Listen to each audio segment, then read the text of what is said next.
Queridos todos, permítanme robarles unos minutos en este día para decir unas palabritas de una mujer extraordinaria, hecha por los ejercicios espirituales, hecha por San Ignacio, extraordinaria, por la obra de Dios, por supuesto, siempre, pero que también fue una gran propagadora y apóstol de los ejercicios. En este día, 7 de marzo, la Iglesia nos pide que la recordemos, es el día de su fiesta, porque un día como hoy también fue su entrada al cielo, a la patria celestial. Estoy hablando de María Antonia de Paz y Figueroa, también conocida como la Mamantula o la Beata de los Ejercicios. Ella fue una terciaria jesuita, lo más parecido a una religiosa en ese tiempo. Las religiosas en ese tiempo solamente estaban en claustro, ellas estaban vida comunitaria fuera del claustro, pero vestían con especie de hábito jesuita también, al estilo jesuita. A los 15 años hizo votos de pobreza, castidad y obediencia y dedicó su vida al apostolado, con los ejercicios, a los pobres, a la atención de lo que hace una religiosa, a la oración, una vida realmente piadosa y muy entregada al Señor. Ella venía de una familia acomodada, de renombre, era muy hermosa, muy inteligente.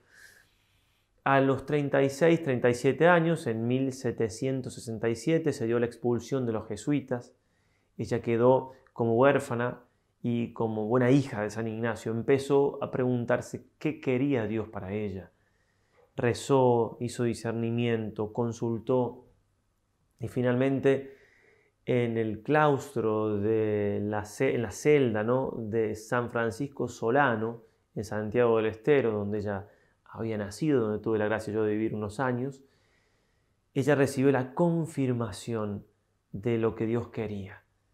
Dios le confirmó, vamos a ver eso cuando veamos las reglas para hacer la elección, le confirmó que esa era su voluntad, que propagase los ejercicios espirituales. Y empezó entonces a hacer ella la obra que hacían los jesuitas, pero Dios le dio una fuerza apostólica y unos frutos increíbles. Empezó en Santiago del Estero, luego continuó y tuvo por 6 años yendo a todo el norte del país, La Rioja, Catamarca, Tucumán, Salta, Jujuy, siempre en Argentina. Después bajó a Córdoba. En Córdoba, en 2 años, organizó 60 tandas de ejercicios espirituales. Siempre buscaba buenos predicadores y los conseguía, buenos sacerdotes. Esas tandas eran de entre 200 y 300 personas. Más de 15.000 almas hicieron ejercicios. En ese tiempo, ejercicios de 10 días además. Ella le agregó uno, los jesuitas lo hacían de 9. Ella le agregó un día más. Volvió a Santiago, siguió con sus andanzas y el Señor le pidió que fuese a Buenos Aires, la capital del país, a propagar allí los ejercicios. Partió entonces 1000 kilómetros o más, con la cruz en la mano, descalza, y así fue entonces a esa misión que el Señor le encomendaba. Estuvo 11 meses hasta que el obispo Malvari Pinto, que después fue un gran devoto de ella y de los ejercicios, le dio permiso. No se sabe por qué, pero la hacía ir y no la recibía una y otra vez, ella con mucha humildad, con mucha paciencia. Las obras de Dios son así, piden esa renuncia, esa entrega, esa humildad, es esperar los tiempos del Señor. Ella llegó a Buenos Aires en el año 1779, 5 años después, 1784, el obispo ya hablaba de que en la casa que había comenzado ella, que ya se estaba usando, habían hecho ejercicios 15.000 personas, con muchísimo fruto. Esa casa que ella decía cuando estaba haciéndola, procuro obra grande como de Dios y para Dios. ¿Le suena? Obra grande. ¿Sí? Tercera parte del principio fundamento, siempre eligiendo lo que más. El magis ignaciano ella era. ¿Cómo no iba a buscar lo que más? Pedir limosna y hacer una casa como la que hizo, que todavía se conserva porque el Señor le prometió que nadie la iba a destruir. Y 2 presidentes quisieron demolerla y no pudieron. Y es la casa más antigua de todo Buenos Aires y todavía hoy se puede usar para predicar ejercicios. Bueno, pero eso, con limosna simplemente, una mujer en ese tiempo, realmente una obra preciosa, todo guiado por la mano del Señor. Como ella decía, es Jesús que guía mis pasos y me da fuerza. Durante su vida, desde que ella hizo la casa o comenzó a hacerla hasta que falleció 20 años después, hicieron ejercicios entre 80 y 100.000 personas. Una cosa milagrosa. Decían que se daban milagros morales, porque claro, tanta gente hacía ejercicio que dormían en una habitación, decía una mujer de la alta alcurnia, después otra pobre, una mulata, nadie tenía problema con nada, estaban todas juntas. Ella se jactaba, en el mejor de los sentidos, con las cartas que escribía desde Argentina a los sacerdotes jesuitas que estaban aquí en Europa, de cosas que así, o que armaba una tanda de ejercicios justo cuando había una función teatral porque eran inmorales y se tenía que clausurar la función porque iban todos a hacer ejercicio. Bueno, cosas por el estilo hermosísimas. Milagros de multiplicación de alimentos, por ejemplo, muchos. Ella decía, no, no soy yo, es mi Manuelito. Tenía aquí un niñito Jesús colgadito, el Manuelito del Emanuel, pequeño, niño, bebé. Y le decía que él hacía los milagros. Uno de los más llamativos quizás fue aquella vez que el albañil, terminando la casa de ejercicio, poniendo la cruz a la entrada de la casa, se cayó y se murió. La religiosa que lo vio fue corriendo a decirle, madre, sucedió esto. Y dice, no, no puede ser que esté muerto.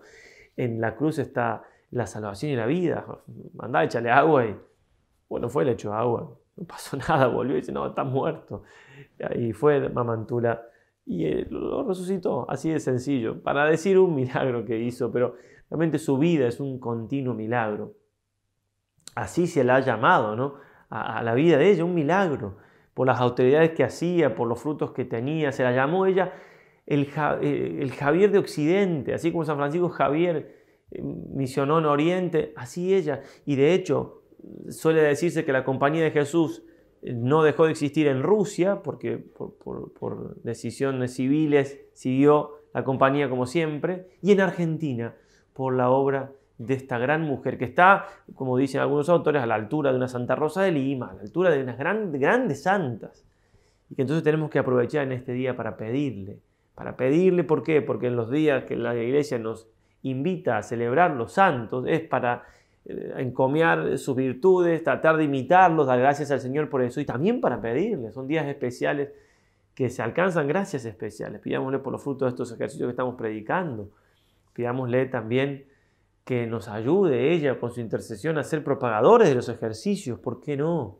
Ayudar a otros a alcanzar esta gran herramienta que el Señor nos está regalando.